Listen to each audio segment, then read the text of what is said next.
जय हिंद to all my respected aspirants. On behalf of Goyla classes मैं आप सभी का स्वागत करता हूं। देखिए, आज हम इतिहास की शुरुआत करने जा रहे हैं राजस्थान के लिए खासकर। और आप जानते ही हैं, जो इतिहास है उसको हम 3 चरणों में पढ़ते हैं। पहला प्राचीन होता है, दूसरा मध्यकालीन होता है और तीसरा आपका आधुनिक होता है। तो जैसे कि राजस्थान जो है वो उसका जो एक सांस्कृतिक मूल्य है वो काफ़ी ज़्यादा है अगर मैं उसकी तुलना अन्य राज्यों से करता हूँ, तो इसीलिए इतिहास काफ़ी महत्वपूर्ण बन जाता है राजस्थान के लिए। तो जो आज हम शुरू करने वाले हैं वो प्राचीन इतिहास से शुरू करेंगे और ज़्यादातर हम इसको राजस्थान से जोड़ के रखेंगे, ठीक है। तो मुझे उम्मीद है आपको काफ़ी जो आपका जो एग्ज़ाम होने वाला है उससे संबंधित आपको काफ़ी डेटा मिलेगा, ठीक है। और मेरा प्रयास रहेगा कि हम समझकर पूरी अच्छी तरह चीज़ों को समझेंगे और आगे बढ़ेंगे, राइट। चलिए आगे शुरू करते हैं। अब देखिए, यहाँ पर पहले कुछ एक समझ लेते हैं हम क्या पढ़ने वाले हैं। जैसे अगर मैं प्राचीन इतिहास की बात करूं, सेकंड, अगर मैं प्राचीन इतिहास की बात करूं तो यहाँ पर देखिए ऐसा है, प्राचीन इतिहास को हम, क्योंकि प्राचीन इतिहास का जो मूल था वो हम बहुत पुराने समय की बात कर रहे हैं, जहाँ पर जो एक लेख होता है, जो राइटिंग होती है, उसका आविष्कार नहीं है। और जो लोग हैं वो ज़्यादातर इस्तेमाल करते थे हथियारों को, क्योंकि वो अभी समाज क्या होता है उसको अच्छी तरह नहीं समझते थे। एक सोसाइटी क्या होती है वो नहीं जानते थे। एक आइसोलेट जीवन जीते थे, मतलब अकेले रहते थे। हल्के हल्के परिवार बनता है, वो आगे की कहानी है, परंतु शुरुआत में वो अकेले रहते थे, जैसे एक जानवर रहता है उस तरह से रहते थे। हंटिंग करते थे और हम देखते हैं कि वो जो हथियारों का इस्तेमाल करते थे, क्योंकि उस समय उनको ऐसा लोहा या जो स्टील है उस समय तो होता नहीं था ना, तो उस समय पत्थरों का इस्तेमाल करते थे वो। और पत्थरों के हिसाब से हमने समझने के लिए वो जो समय काल है, जो प्राचीन इतिहास का जो समय काल है, क्योंकि उसमें कुछ परिवर्तन हुए हैं, यानी कि इंसान जितना समय बढ़ता रहा तो इंसान का जो मानसिक तर्क था इंसान के अंदर वो बढ़ा, जिसके कारण जो पत्थरों के आकार हैं वो परिवर्तित होते रहे। ज़्यादा हमें जो ज्योमेट्रिकल शेप होता है वो पत्थरों में दिखने लगा। तो इन पत्थरों को कहीं ना कहीं हमने विभाजित किया है। ये जो काल है, ये जो प्राचीन काल है, इसको समझने के लिए, और उसी को हम ऐसे परिभाषित करते हैं। जैसे पहले वाले को हम पैलियोलिथिक कहते हैं, पैलियोलिथिक, डोंट वरी, हम पढ़ने वाले हैं। फिर बीच का हम मेसोलिथिक कहते हैं, फिर हम इसको लास्ट वाला नियोलिथिक कहते हैं, ठीक है। तो ये जो प्राचीन इतिहास में जो आपका ये पैलियोलिथिक है, मेसोलिथिक है और नियोलिथिक, अब देखिए इन तीनों में समानता क्या है। इन तीनों में समानता है आपकी लिथिक की। लिथिक जो शब्द होता है वो एक चट्टान को दर्शाता है। मैंने बताया था कि ये चट्टान का इस्तेमाल करते थे, उसे तोड़कर हथियार बनाने लगे, तो उसमें जो परिवर्तन होता रहा उसी आधार पे हमने इसको 3 चरणों में विभाजित किया है, पैलियोलिथिक, मेसोलिथिक और नियोलिथिक, ठीक है। लिथिक सब में आ रहा है, यानी कि चट्टानों की बात है। और हम देखेंगे जो ये आज जो हम पढ़ने वाले हैं पैलियोलिथिक पढ़ने वाले हैं, वो भी 3 चरणों में विभाजित किया गया है। लोअर पैलियोलिथिक, फिर मिडिल पैलियोलिथिक, फिर अपर पैलियोलिथिक, ठीक है। तो ऐसे हमने देखा है इसमें कुछ परिवर्तन होते हैं और उस तरह से ही आपसे प्रश्न पूछे जाते हैं, ठीक है। तो आइए शुरू करते हैं, समझते हैं इनको, इनका क्या काल है, किस तरह से हमने इसको पढ़ना है, राइट। तो यहाँ पर आप देख रहे होंगे, जैसे कि मैंने आपको बताया था कि जो पैलियोलिथिक एज है, ये लिथिक आपको मैं समझा दिया था, इसको चट्टान कहते हैं। तो Palaeolithic age has been further divided into 3 सब कैटेगरीज। जैसे मैंने कहा था 3 में इसको विभाजित किया जाएगा, ठीक है। पैलियोलिथिक, मेसोलिथिक और न्यूलिथिक। परंतु अब हम अभी पैलियोलिथिक को पहले पढ़ेंगे, उसको भी और 3 भागों में विभाजित किया गया है, इसीलिए इसको कहा गया है 3 उपयुगों में, ठीक है। ये है आपका लोअर वाला, ठीक है, इसको हिंदी में निचला पूरा पाषाण, मिडिल पैलियोलिथिक मध्य पूरा पाषाण, और अपर पैलियोलिथिक यानी कि ऊपरी पूरा पाषाण, ठीक है। और यहाँ पर जो ये आप समयकाल देख पा रहे होंगे, यानी कि जो पहला वाला है पैलियोलिथिक, वो चलता है 5 लाख से 1 लाख ईसा पूर्व। ये चलता है आपका 1 लाख से 40,000 ईसा पूर्व, और ये आपका चलता है 40,000 से 10,000 ईसा पूर्व। यानी कि पैलियोलिथिक को अगर मैं एक पैलियोलिथिक को समझूं तो वो चलता है आपका 5 लाख ईसा पूर्व से 10,000 ईसा पूर्व, ठीक है। यानी कि यहाँ से शुरू होता है और यहाँ तक चलता है, ठीक है। ये बात आप समझ पाए रहे होंगे। और 3 चरणों में हमने इसको विभाजित किया है। अब देखिए, आगे बढ़ने से पहले हमें कुछ समझना है, जिससे कि मैं चाहता हूँ पिक्चर फॉर्म में आपके सामने आ जाए, क्योंकि उससे आपको जो एक स्पष्टता होती है वो ठीक रहता है, ठीक है, समझने के लिए आगे। तो यहाँ पर देखिए इस तरह से ये हथियार बनाए जा रहे हैं। इसको हैंड एक्स कहा जाता था, यानी कि कुल्हाड़ी। इसको क्लीवर कहा जाता था। अब देखिए दोनों में फर्क क्या है, क्लीवर और हैंड एक्स में फर्क क्या है। जो क्लीवर है वो ज्यादा शार्प है, ज्यादा तीखा है, ठीक है, ध्यान दीजिएगा, वो पत्थर से ही बने हैं ये, ठीक है। और ये है आपका चॉपर। चॉपर मतलब वो जो कूटने के लिए काम आता था, जैसे कोई उन्होंने हंटिंग करी जानवर को, ठीक है, इससे वो काटते थे, ठीक है, इससे भी ये काटने का काम ही करते थे। और ये जो है इससे उसको एक टुकड़ों में उसके ऊपर जो होता है ना दबाव देने के लिए चॉपर का इस्तेमाल करते थे। मतलब हमें ये समझना है, ये 3 तरह के आपको शब्द मिलेंगे। तो मैं चाहता था कि आपको पहले ये इससे संबंधित जो चित्र है वो दिखा दूं, जिससे कि क्लियरिटी बनी रहे, ठीक है। आइए आगे देखते हैं। अब एक और चीज हम समझ लेते हैं, क्वार्ट्स। जैसे क्वार्ट्स का नाम आपको दिखेगा, ये होता है क्वार्ट्स। क्वार्ट्स बेसिकली क्या है, ये खनिज है, ठीक है, ये खनिज है यानी कि मिनरल है, जो ज्यादातर हमारे जो रूपांतरित चट्टानें होती हैं, जो मेटामॉर्फिक रॉक्स होते हैं, ठीक है, और जो हमारे सेडिमेंट्री यानी कि तलछटी जो चट्टानें होती हैं, और जो हमारे अग्नेय चट्टानें होती हैं, उसमें ये पाया जाता है। और ज्यादातर इसमें ज्यादा क्या होता है, सिलिका होता है, ठीक है। इसका जो सिलिका है वो ज्यादा होता है, ग्रेनाइट और रायोलाइट्स। मतलब कहने का ये मतलब है ये एक खनिज है, ठीक है। और ये हमारे 3 प्रकार की चट्टानें होती हैं जब हम भूगोल में पढ़ते हैं, जैसे कि मैंने आपको बताया था, रूपांतरित होती है, अग्नेय होती हैं, तलछटी चट्टानें होती हैं, उसमें ये पाया जाता है, ठीक है। तो इस तरह का ये होता है, राइट। नेक्स्ट हम देखेंगे आपका क्वार्ट्जाइट। अब देखिए फर्क क्या है, क्वार्ट्ज एक खनिज के रूप में होता है जो तीनों चट्टानों में पाया जाता है, तीनों चट्टानों में, ठीक है। और जो आपका क्वार्ट्जाइट है ये हमारा जो आपका रूपांतरित चट्टानें होती है ना, ये रूपांतरित चट्टानें यानी कि मेटामॉर्फिक रॉक्स, वो होता है, ये एक रूपांतरित चट्टान का उदाहरण है। क्वार्ट्ज क्या है, वो तीनों में पाया जाता है, और जो क्वार्ट्जाइट है वो एक रूपांतरित चट्टान है, ठीक है। अब जैसे कि मैंने आपको ये हथियार दिखाए थे, ये इन्हीं से तो बनते हैं, ठीक है, ज्यादातर क्वार्ट्ज और क्वार्ट्जाइट, ठीक है। तो ये बात आपने समझ लेनी है, क्योंकि ज्यादातर जो विद्यार्थी हैं वो क्वार्ट्ज और क्वार्ट्जाइट में कंफ्यूज हो जाते हैं। क्वार्ट्ज जो है वो तीनों चट्टानों में मिलता है, और जो क्वार्ट्जाइट है वो हमें मिलता है किसमें, रूपांतरित चट्टानें यानी कि जो मेटामॉर्फिक जो रॉक्स होते हैं उससे मिलता है, ठीक है। आगे एक बात मैंने आपको और समझानी है, वो है ये आप देख पा रहे होंगे, ज्वालामुखी आपके समक्ष में लाया हूं। अब देखिए ज्वालामुखी जब फटता है कुछ इस तरह का ही होगा उसका, है ना, पूरा का पूरा तंत्र। अब देखिए कुछ समय बाद क्या होता है, ज्वालामुखी ठंडा पड़ जाता है। ज्वालामुखी जब ठंडा पड़ जाएगा उसके बाद क्या होगा, ये आपको दिख रहा है, ये जो बाहर आ जाता है, जब ये बाहर आता है, बाहर सतह पे आता है, तो इसको हम कहते हैं लावा, ठीक है, इसको हम क्या कहते हैं, लावा। ये बात आपने याद रखनी है। और जब ये नीचे ही अंदर ही रहता है, मतलब जो भूमि है उसके अंदर ही रहता है और ठंडा हो जाता है, उसको हम कहते हैं मैग्मा। यानी कि मैग्मा और लावा में क्या फर्क है, जब मैग्मा जब नीचे से ये सारा का सारा जो आपको पृथ्वी के अंदर दिख रहा है ये मैग्मा है, जब ये बाहर आ जाता है, ये सरफेस में बाहर आ जाता है, तो ये लावा है। ये फर्क है इसमें। यानी कि हम कह सकते हैं जो लावा बना है वो मैग्मा से बना है, ठीक है, यानी कि जो शुरुआत इसकी हुई है मैग्मा से हुई है। अब देखिए ये जब ठंडा होगा तो दोनों ही चट्टानों का रूप लेगा। मैग्मा अंदर ठंडा होगा और लावा बाहर ठंडा होगा, और ये किसका रूप लेगा, चट्टानों का। ये बात आप मुझे उम्मीद है समझ पाए हैं। अब देखिए यहां पर आपको दिख रहा होगा, जैसे सिल देखिए, अब सिल दिख रहा है ना, तो यहां पर ये ठंडा हो जाता है। अब एक समय क्या होता है कि जैसे ये सिल को मैं अगर आपको समझाऊं, तो यहाँ पर ये सिल बना हुआ है, मान लेते हैं, ठीक है, ये जो सिल है यहाँ पर बना हुआ है, और इसके ऊपर क्या है, इस तरह की परत है। अब क्या होता है आपको पता ही है, हमारे जो हवा होती है वो बहती रहती है, पानी होता है वो बहता है, तो वो हमेशा क्या करता है, ऊपर का जो हमारी सतह होती है उसको काटता रहता है, ठीक है। तो एक समय क्या होता है, जब बहुत मिलियंस ईयर, कितने लाखों सालों में क्या होता है, ये जो चट्टान है, ये जो सिल है, ये बाहर आ जाएगा, ठीक है। क्या मालूम इंसान ने खोदा है, क्योंकि इंसान परीक्षण करने के लिए भी जमीन को खोदता है ना, तो खोदने से क्या हुआ, मानते हैं ये बाहर आ गया, तो सिल बाहर आ गया। अब दोनों में फर्क क्या है, जो सिल है उसका जो चट्टान बनी है, उसकी जो चट्टान बनी है वो लावा से नहीं बनी है, वो मैग्मा से बनी है, क्योंकि वो अंदर था ना, वो तो चाहे इंसान ने खोदा या नदी ने उसे काटा तब जाके वो बाहर आया है।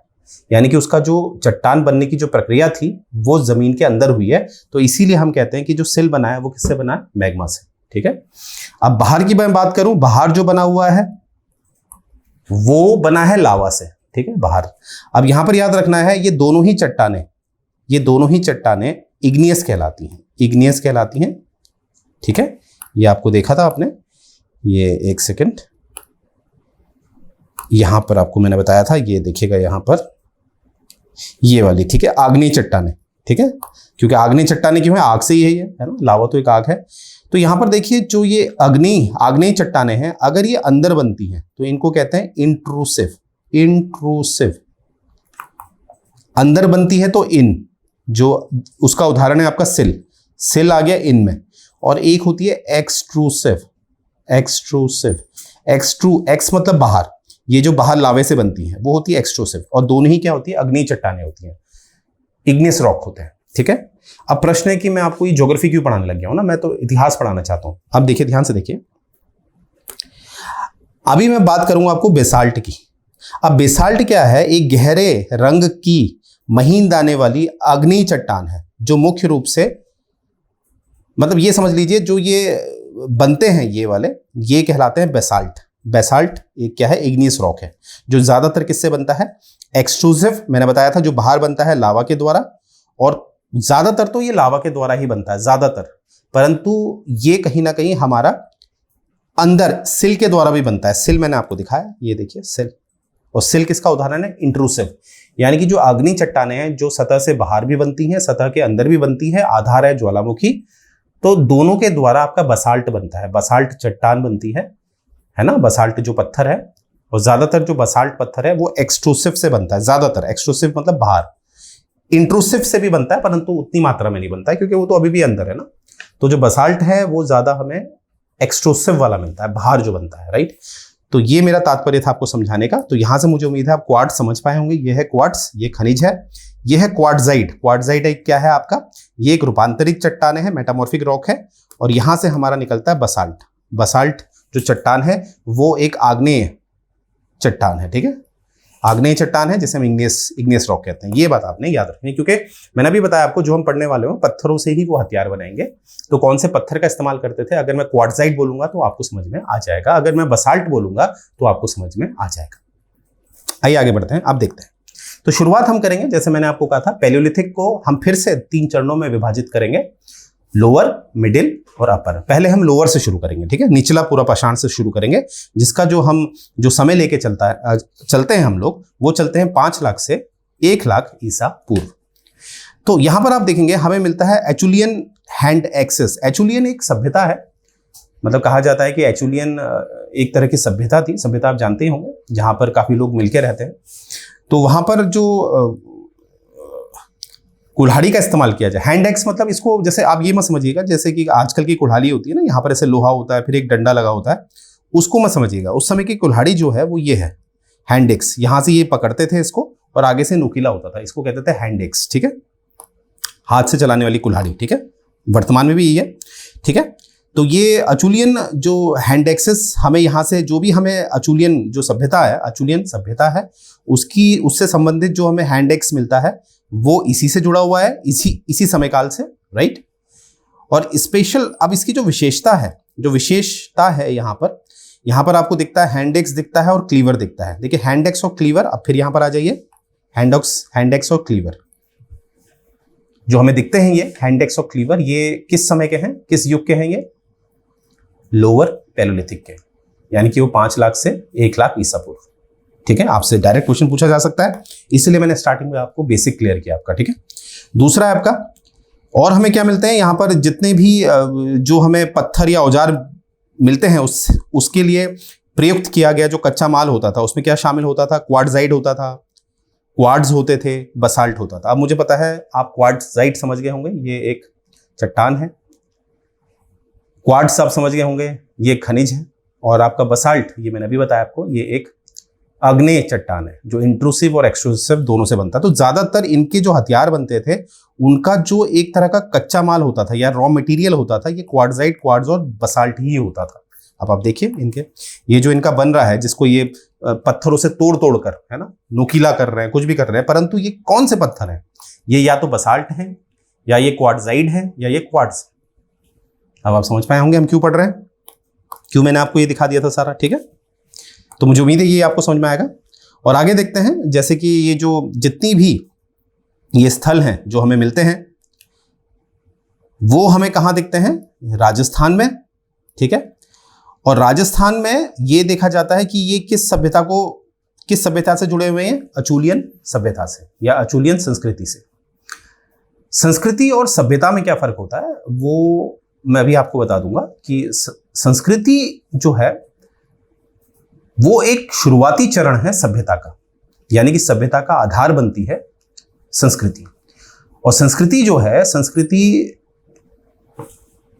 एक वंश से दूसरे वंश को हम उसको ट्रांसफर करते हैं, स्थानांतरण होता है उसका। ठीक है, होता नहीं होता, हम किस संस्कृति को बिलोंग करते हैं, और अलग अलग धर्म की अलग अलग संस्कृति होती है। परंतु जब बहुत सारी संस्कृति एक होके मिलजुल कर रहना सीख जाती है, क्योंकि हर संस्कृति का अलग अलग तरीका होता है, अलग अलग तभी हमें धर्म मिलते हैं, पर जब वो एक साथ रहना शुरू कर देती है तो उसे हम एक सभ्यता कहते हैं। ठीक है, ये बात आपने याद रखनी है। और सभ्यता में तकनीक भी आ जाती है। तकनीक, जैसे एरोप्लेन चल रहा है, वो भी एक सभ्यता के अंतर्गत आता है। ठीक है, तो मुझे उम्मीद है आप संस्कृति और सभ्यता समझ पाए होंगे। तो अचूलियन आप समझ गए होंगे, और अचूलियन सभ्यता जो है, यानी कि अचूलियन संस्कृति जो है, उसके कुछ अवशेष हमें राजस्थान में दिखते हैं। ठीक है, अब देखते हैं अचूलियन जो कल्चर है, named after French site saint Acheulian, यानी कि असल में ये जो फ्रांस है ना, वहां पर जो एक साइट मिलती है, वहां से ये नाम लिया गया। अब देखिए प्रश्न है, सर हम कहाँ भारत को पढ़ने, फ्रेंच में कहाँ पहुंच गए? देखिए ऐसा है, जो इंसान होता था उस समय वो घूमता रहता था, वो हंटर और गैदरर होता था। मतलब उसका कोई एक निश्चित जगह तो होती नहीं थी, उसका अपना मकान तो होता नहीं, तो घूमता रहता था। ठीक है, तो इसीलिए हम साक्ष्य के आधार पर चीजों को पढ़ते हैं। जैसे अगर देखा जाए, हम अगर पहले मानव की बात करें, कहाँ पाया जाता है, तो वैश्विक स्तर पर अगर मैं देखूं तो उसे अफ्रीका में हम कहेंगे। परंतु भारत के हिसाब से मैं उसको भारत में देखूंगा कि भारत वो कहाँ पर है, मैं उसी को पुराना मानूंगा अगर मैं भारत का इतिहास पढ़ रहा हूं। परंतु अफ्रीका में, तो अफ्रीका में अगर पहला है तो वही तो कहीं ना कहीं उन्हीं में से तो कोई पहुंच गया होगा, कहाँ? भारत। ठीक है, तो इसीलिए ये जो अचूलियन जो एक संस्कृति है, ये जो है फ्रांस से जुड़ी हुई है, जो कि हमें राजस्थान की तरफ भी दिखती है। तो यानी कि वैश्विक स्तर पर अगर हम सोचें तो फ्रांस से हो सकता है ये लोग एक माइग्रेट होके कहाँ आ गए हों? राजस्थान की तरफ। क्योंकि अगर एक लॉजिकली हम सोचे तो अगर हम भारत का मैप देखते हैं तो राजस्थान पश्चिम की तरफ है, और पश्चिम की तरफ ही हमारा क्या है? फ्रांस। तो आप समझ पा रहे होंगे मेरी बात, है ना? और ये अचूलियन जो संस्कृति है, इसको कहा जाता है first effective colonisation of Indian subcontinent.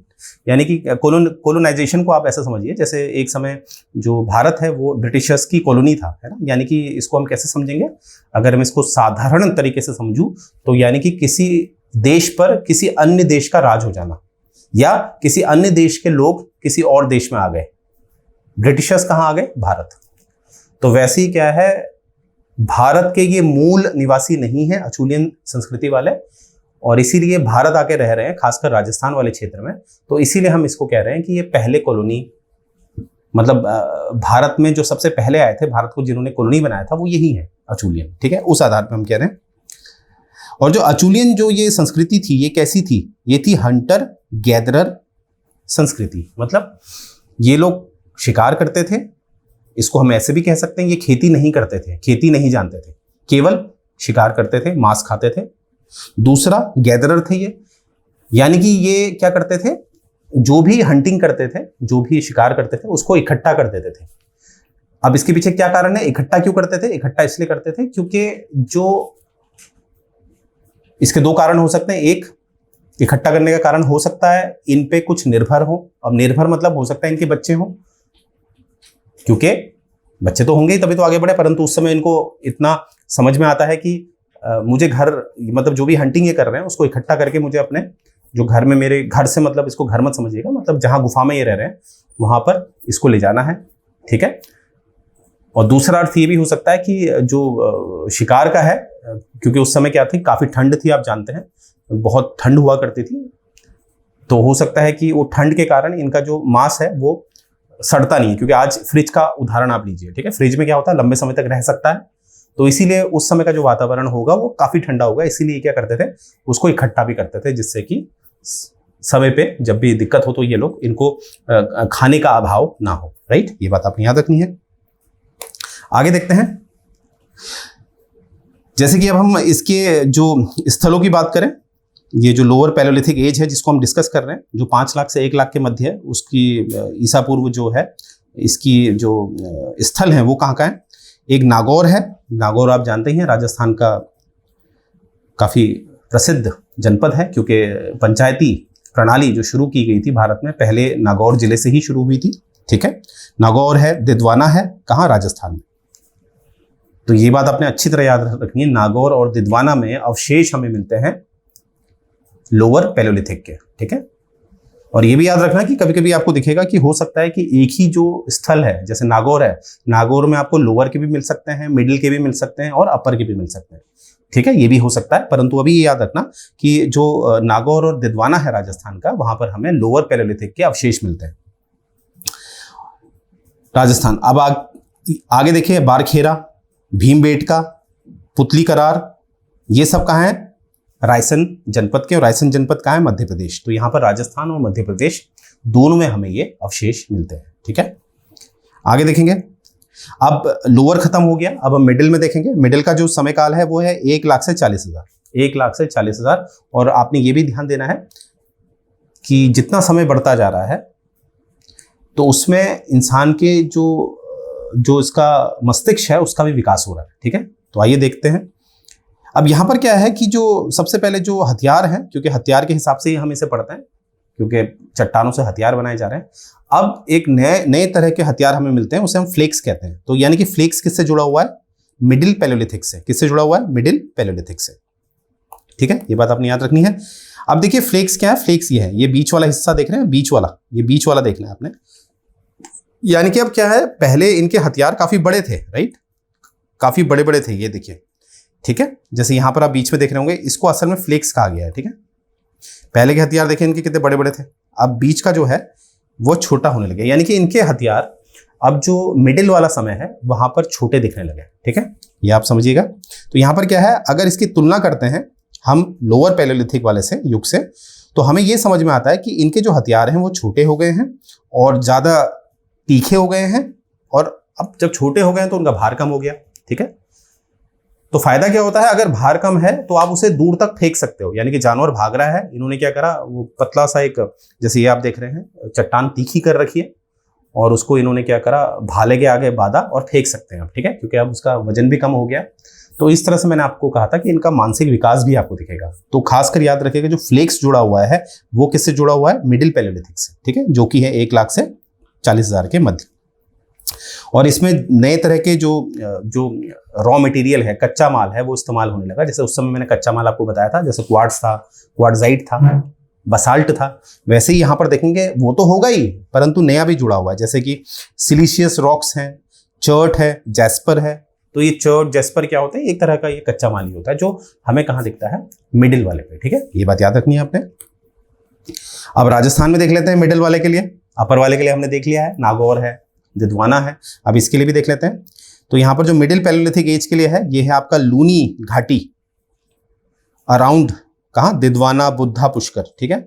जो लूनी घाटी है, दिद्वाना, बूढ़ा पुष्कर के आसपास की जितनी भी जो स्थल हैं वहां पर, ठीक है, खासकर लूनी घाटी याद रखिएगा। लूनी नदी पता ही है आपको, उसकी जो घाटी है, ठीक है, जैसे कि ये है, ये अगर नदी बह रही है तो वो काट देती है, तो इधर इधर का हिस्सा, जो एक इस तरह का हिस्सा और एक इस तरह का हिस्सा जो होता है वो घाटी कहलाता है, ठीक है।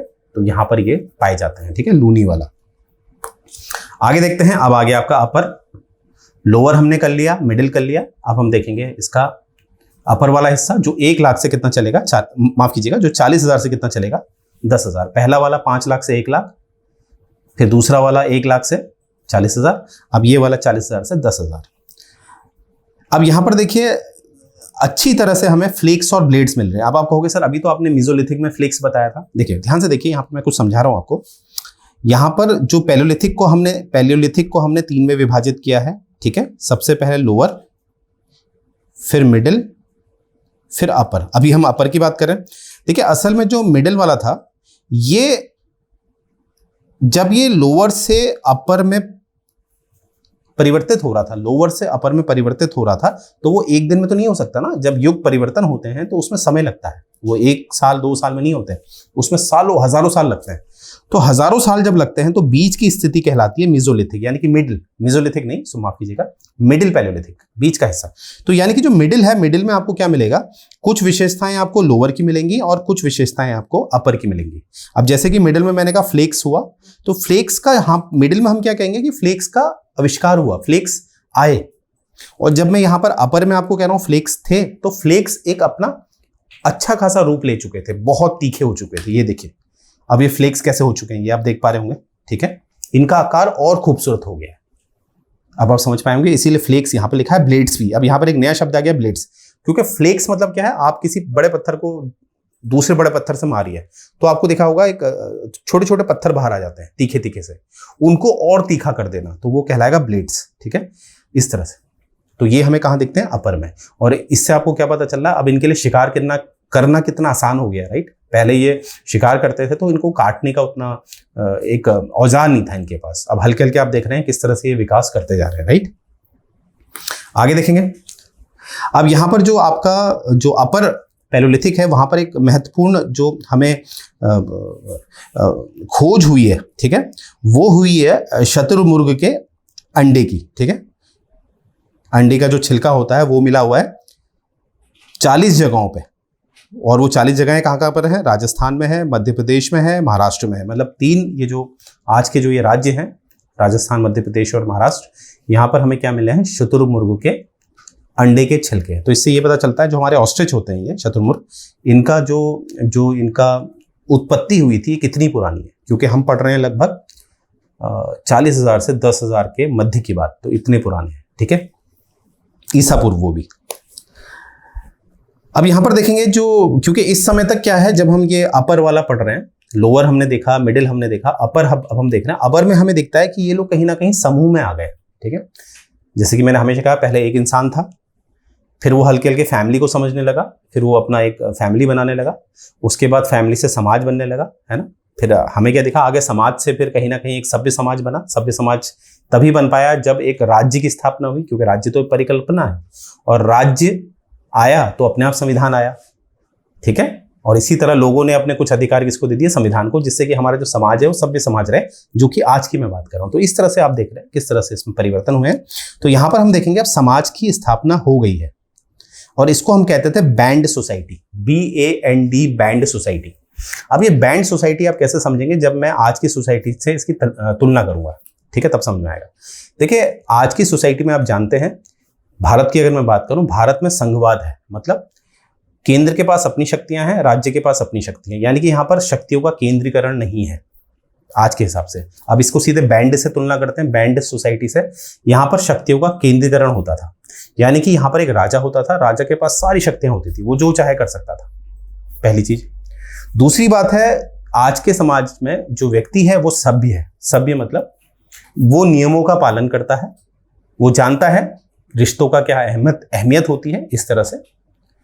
परंतु उस समय जो बैंड सोसाइटी होती है उसमें वो लोग नोमैडिक होते थे। नोमैडिक मतलब उनको बहुत ज्यादा, हम ये नहीं कह सकते उनको ज्ञान होता था कि कौन क्या है, रिश्तों की क्या अहमियत होती है, ठीक है, इस तरह से। और आज से एक और तुलना करते हैं कि जैसे आज के समय पे हमें पता होता है कि एक जो होता है ना मालिकाना हक, जमीन पे आपका मालिकाना हक होता है। तो जब आपको मालिकाना हक मिलता है तो आप क्या करते हैं, जैसे आपकी सरकार आज के समय में आपको अधिकार देती है कि आप अपने जो आपके आइडियाज हैं उसको आपको संरक्षण मिलता है। जैसे कॉपीराइट, अगर आप यूट्यूब में वीडियोस बनाते हैं तो आपको कॉपीराइट्स मिल जाता है, जैसे कि कोई और व्यक्ति आपका कॉपी ना कर पाए। तो इस तरह से आपको एक निजीकरण मिलता है, एक अधिकार मिलता है, आपको मालिकाना हक मिलता है, ठीक है, चाहे वो जमीन ही क्यों नहीं है। परंतु अगर मैं इसको बैंड सोसाइटी से कंपेयर करूं तो बैंड सोसाइटी में ऐसा कुछ भी नहीं था, लोगों को पता ही नहीं होता था कि निजी संपत्ति क्या होती है, इस तरह से, ठीक है। तो आप, मुझे उम्मीद है बैंड सोसाइटी समझ चुके होंगे। और इस बैंड सोसाइटी में अधिकतम जो इंसान होते थे वो ज्यादा से ज्यादा 100 लोग होते थे, 100 लोगों से ज्यादा नहीं होते थे, ठीक है, एक बैंड सोसाइटी में। ये लोग नोमैडिक होते थे। नोमैडिक मतलब ये लोग एक घर में नहीं रहते थे, ये लोग घूमते रहते थे, इनका कोई अपना घर नहीं होता था, क्योंकि there is no concept of private property, private property का कोई सिद्धांत ही नहीं था, राइट। इसलिए ये क्या करते थे, एक जगह से दूसरी जगह, जैसे आज क्या होता है, हम लोग की एक प्राइवेट प्रॉपर्टी होती है ना, जिसके लिए हम कहीं ना कहीं नियम के अनुसार चलते हैं। अगर हमारी कोई प्राइवेट प्रॉपर्टी नहीं होगी तो हम तो कुछ भी कर देंगे, हमें कोई डर ही नहीं होगा, ठीक है। तो ये बात याद रखेंगे। तो मुझे उम्मीद है आप बैंड सोसाइटी समझ चुके होंगे। अब देखिए यहाँ पर हमें क्या दिखता है, जो अपर पैलियोलिथिक है, यहाँ पर हमें कुछ कलाकृति दिखती है। यानी कि आज जो हमारा जो सिलेबस होता है आर्ट एंड कल्चर का, उसकी अगर आपसे कोई पूछा जाएगा इसकी शुरुआत कब से हुई है, तो आप कहोगे इसकी शुरुआत हुई है पैलियोलिथिक से। परंतु पैलियोलिथिक का भी जो हमारा 40,000 से 10,000 ईसा पूर्व वाला समय है, वहां पर हमें इसके साक्ष्य मिलते हैं। जैसे हम मध्य प्रदेश की भीमबेटका देखेंगे, तो उसका जब कार्बन रेटिंग की गई तब पता चला वो ये 40,000 से जो 10,000 के मध्य इसका जो उम्र है वो निकली, ठीक है। तो इसीलिए जो आपकी कलाकृति है, आर्ट एंड कल्चर है, वो शुरुआत कहाँ से हो जाता है, पैलियोलिथिक से। परंतु पैलियोलिथिक का भी कौन सा, अपर वाला, ठीक है। तो यहाँ पर आप देख रहे हैं भीमबेटका, ये मध्य प्रदेश में है। मध्य प्रदेश में आप ऐसी पेंटिंग देख रहे हैं, इस तरह से पेंटिंग बनाई जाती थी, तो ऐसे कलर का इस्तेमाल किया जाता था। अब कलर मैंने अभी आपको बताया, जैसे अभी मैंने आपको बताया था कि वो जो पत्थर आपको दिख रहे थे लाल पीले रंग के, जो एक खनिज भी था, मिनरल भी था, तो उसका ये लोग क्या करते थे, उसमें कहीं ना कहीं हो सकता है उसको घिसते थे, क्योंकि पत्थरों को घिस के इन्हें हथियार बनाया, तो घिस के क्या है, कलर छोड़ता था। पानी मिलाते होंगे तो कलर निकल जाता है, ठीक है। तो उसका कलर का इस्तेमाल करते थे, ठीक है। तो अगर हम इस साइट्स की बात करें, स्थलों की बात करें, तो अपर पैलियोलिथिक की जो है, अगर मैं राजस्थान को लूं तो यहाँ पर चित्तौड़गढ़, कोटा और जो नदियों की घाटी होती है, बेसिन होता है, जैसे वागुन नदी की घाटी, कादम्बली, साबरमती, माही, ये सब जो जगह हैं ये किससे जुड़ी हुई हैं, अपर पैलियोलिथिक से। तो एग्जाम में क्या होता है ना, एग्जाम में आपसे वो क्वेश्चन पूछेंगे ये किससे जुड़ी हुई है, अपर पैलियोलिथिक से जुड़ी है, लोअर पैलियोलिथिक से जुड़ी है, किससे जुड़ी है, तो ये मैच द फॉलोइंग देने होते हैं आपको। तो जितना हम समझ के से करते हैं इतिहास को, तो उतना हमें क्लियर हो जाता है और याद भी हो जाता है, ठीक है। अब देखिए यहां से आपका पैलियोलिथिक खत्म हो गया, अब हम आ रहे हैं मेसोलिथिक में। पैलियोलिथिक पूरा खत्म हो गया, पैलियोलिथिक के 3 चरण भी हमने देख लिए, लोअर, मिडिल और अपर। अब हम सीधे आ रहे हैं मेसोलिथिक, और जो मेसोलिथिक है ये आपका चलेगा 10,000 से 5,000। और फिर मैं आपसे एक बात कहना चाहता हूं, जैसे कि मैंने आपको बताया ये है पैलियोलिथिक, पी मतलब पैलियोलिथिक, बीच में मेसोलिथिक और फिर है नियोलिथिक। नियोलिथिक असल में पैलियोलिथिक से नियोलिथिक में परिवर्तन आपको पूरा दिखेगा, परंतु ये बीच का काल क्या है, क्योंकि इसमें जो युग बदलते हैं तो उसमें काफी साल लगते हैं, हजारों लाखों साल लगते हैं। तो ये जो बीच का युग है, इसमें आपको इसके भी चरित्र मिलेंगे और इसके भी कुछ विशेषताएं मिलेंगी, ठीक है। तो ये बात आपने याद रखनी है। तो यहाँ पर मेसोलिथिक हम देखेंगे, तो मेसोलिथिक का जो समय काल है वो है 10,000 से 5,000 के मध्य, ठीक है। ये बात आपने याद रखनी है। The last stage of old stone age और Palaeolithic age was followed by Mesolithic, यानी कि जो हमारी पैलियोलिथिक पूरा पाषाण युग खत्म होता है, ठीक है, उसके बाद हमें क्या मिलता है, मेसोलिथिक, यानी कि मध्य पाषाण युग हमें मिलता है, ठीक है, भारत में भी और राजस्थान में भी। क्योंकि मैं इसको अभी राजस्थान इसलिए बोलूंगा क्योंकि मैं राजस्थान पढ़ा रहा हूं, पर अगर हम इसको पूरे राज्य के हिसाब से बात करें तो मैं भारत बोलूंगा, ठीक है, क्योंकि राजस्थान खुद एक भारत का हिस्सा है। अब देखिए जो ये ट्रांजिशन फेज, ट्रांजिशन मतलब मैंने बता दिया, जब पैलियोलिथिक से जब युग परिवर्तित हो रहा है किसकी तरफ, नियोलिथिक की तरफ, तो ये जो बीच का हिस्सा है जिसमें परिवर्तन हो रहे हैं, हो चुका है, नहीं हो रहे हैं, उसको हम कहते हैं ट्रांजिशन। ट्रांजिशन, ठीक है। तो ये ट्रांजिशन है आपका मेसोलिथिक पीरियड, ठीक है। अब जो ये मेसोलिथिक पीरियड है इसको भी हमने फिर से विभाजित किया है। अब वो विभाजित हमने किया है, ठीक है, प्लीस्टोसीन पीरियड में। ये है प्लीस्टोसीन पीरियड, जो आपका चलता है 2.58 मिलियन साल पहले से और 10,000 के बीच। फिर आपका चलता है होलोसीन। होलोसीन चलता है आपका 10,000 से लेके आज तक, यानी कि होलोसीन अभी चल रहा है। अब सर क्या हमें ये याद करने पड़ेंगे प्लीस्टोसीन और होलोसीन क्या है?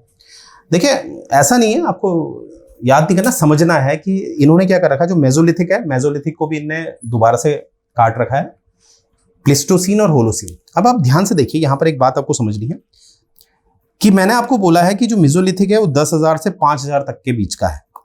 अब यहां पर हम देख रहे हैं जो मेसोलिथिक है इसको कहीं ना कहीं जो ये परिवर्तन कर रहा है, मेसोलिथिक परिवर्तन किस में कर रहा है, पैलियोलिथिक से नियोलिथिक में। ये जो परिवर्तन कर रहा है इसको फिर से हमने विभाजित किया है, वो किया हमने प्लीस्टोसीन में और होलोसीन में।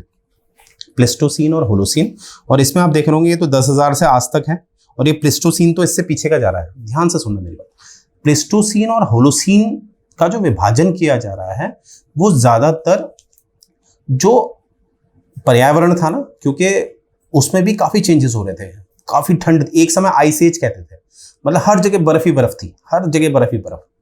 फिर क्या हुआ, एक भौगोलिक स्तर पे देखूं, फिर एक समय पे हमारे हिमालय बने, अलग अलग पर्वत श्रृंखलाएं बनी। तो इस आधार पे भी जब हम उसको विभाजन करते हैं तो उसको हम इस तरह से कहते हैं, जैसे प्लेस्टोसीन, होलोसीन, इस तरह से हम कहते हैं, ठीक है। तो यहां पर जो मैं कहना चाह रहा हूं कि मैं आपसे कहना चाह रहा हूं कि जो होलोसीन है उसका जो समय काल है वो 10,000 से आज तक चल रहा है, और जो प्लेस्टोसीन है वो इससे पहले का समय, 10,000 बीसी से पहले पुराना समय, ठीक है, यानी कि 20 लाख साल पुराना समय, वो किस में आएगा, प्लेस्टोसीन में। और जो होलोसीन है, होलोसीन चलता है आपका 10,000 से, होलोसीन चल रहा है 10,000 से, और यहां पर आप देखोगे मेसोलिथिक चल रहा है, ये भी चल रहा है आपका 10,000 से 5,000। तो मेसोलिथिक, ये लिथिक है, यानी कि पत्थरों के हिसाब से हम इसको पढ़ते हैं। और अगर हम प्लेस्टोसीन, होलोसीन के हिसाब से देखें तो इसमें जो भौगोलिक जो संरचनाएं थी उसमें जो परिवर्तन हो रहे थे वो हो गया आपका होलोसीन, यानी कि मेसोलिथिक के अंदर, मतलब मेसोलिथिक के साथ साथ होलोसीन भी चल रहा है, ठीक है, ये बात आपने याद रखनी है। अब एक बात और मैं बोलूंगा, मेसोलिथिक जो है अब नहीं चल रहा है, मेसोलिथिक अब नहीं चल रहा है, क्योंकि पत्थरों का कहां इस्तेमाल हो रहा है भाई, हमने इतनी तरक्की कर ली है, समाज बदल चुका है, परंतु होलोसीन आज भी चल रहा है, क्योंकि जो हिमालय है, हिमालय तो बढ़ता जाना है ना, बढ़ता इसलिए जा रहा है क्योंकि जिस आधार पे हिमालय बना था फोल्डिंग की वजह से, वो आज भी फोल्डिंग हो रही है, इसलिए हम कहते हैं हिमालय बढ़ता जा रहा है। तो होलोसीन आज भी चल रहा है, और जो मेसोलिथिक है वो अब है नहीं अस्तित्व में, ठीक है, क्योंकि पत्थरों का इस्तेमाल हम नहीं कर रहे हैं। तो मुझे उम्मीद है ये जो जटिलता है इसको आप समझ पाए हैं। देखिए, ये जो एंशिएंट हिस्ट्री का ये वाला भाग होता है ये थोड़ा जटिल होता है, आपने अपना भी दिमाग लगाना है, ठीक है, मैं पूरा प्रयास कर रहा हूं आपको समझाने की। अब यहाँ पर आप देखेंगे जितना भी मैंने आपको पढ़ाया है, ठीक है, वो आपने ध्यान देना है। अब जो इसके हथियार थे, किस तरह के हथियार थे, वो मैं आपको नेक्स्ट लेक्चर में दूंगा, क्योंकि बहुत ज्यादा हो जाएगा, थोड़ा सा जटिलता होती है इसको पढ़ने में।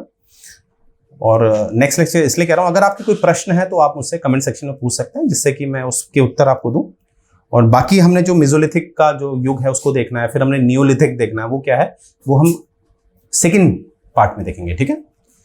तो मुझे उम्मीद है जो बेसिक मैंने आपको इसमें बताया है और कुछ प्रयास किया है कि आपको अच्छी तरह समझाऊं, वो आपको समझ में आया होगा। आइए बात करते हैं जो मेन है कि आपको कैसे इस कोर्स में एनरोल होना है। तो देखिए, सबसे पहले हम देखिए जो गोयला क्लासेस की तरफ से आपको क्रैश कोर्स ऑफर किया जा रहा है। क्रैश कोर्स बेसिकली उनके लिए होता है जिनको ऑलरेडी, जिन्होंने पढ़ा हुआ है, जो एकदम क्विक रिवीजन करना चाहते हैं। तो मात्र आपको 2,999 का पड़ेगा क्रैश कोर्स, जिसके माध्यम से आपका जो भी पूरा सिलेबस है प्री का वो पूरा किया जाएगा। और यहाँ पर आप देख रहे होंगे टेस्ट सीरीज, ये भी केवल प्री के लिए है, तो ये आपको मात्र पड़ेगी केवल 1,999 की। और देखिए, टेस्ट सीरीज ज्वाइन करना बहुत जरूरी होता है, आपको पता चलता है आपका लेवल क्या है। और यहाँ पर आप देखिए एक बंडल कोर्स है हमारा, जिसमें आपको क्रैश कोर्स भी दिया जाएगा, प्रीलिम्स की जो टेस्ट सीरीज है वो भी दी जाएगी, और स्टडी मटेरियल जो भी है, जो जिस हिसाब से कॉन्सेप्चुअली हम आपको पढ़ा रहे हैं, वो सब आपको दिया जाएगा मात्र 3,999 में। ये बात आपने याद रखनी है। और यहाँ पर आप देख रहे होंगे महक मैम, ये यहीं जो HCS जो इन्होंने क्रैक किया था, गोयला क्लासेस में कोचिंग करके इन्होंने HCS क्रैक करके SDM बनी थी। फिर इन्होंने जो टेस्ट सीरीज है वो गोयला क्लासेस की लेती रही, और आज ये एक IPS अधिकारी हैं UPSC के माध्यम से, ठीक है। ये आप देख रहे होंगे जो आपके लिए हम ला रहे हैं 5 days का क्वेश्चन, जो भी हमारे एक्सपर्ट फैकल्टी है अपने अपने विषय में, वो अपने तजुर्बे के अनुसार आपके लिए प्रश्न ला रहे हैं इंपॉर्टेंट, जो डिस्कस किए जाते हैं आपके साथ। और यहाँ पर आप देख रहे होंगे ये प्ले स्टोर पे हमारी एप्लीकेशन है, जिसे आप डाउनलोड कर सकते हैं और अपनी तैयारी को बेहतर बना सकते हैं, राइट। तो यहीं से मैं अपना लेक्चर एंड करने जा रहा हूँ। जय हिंद।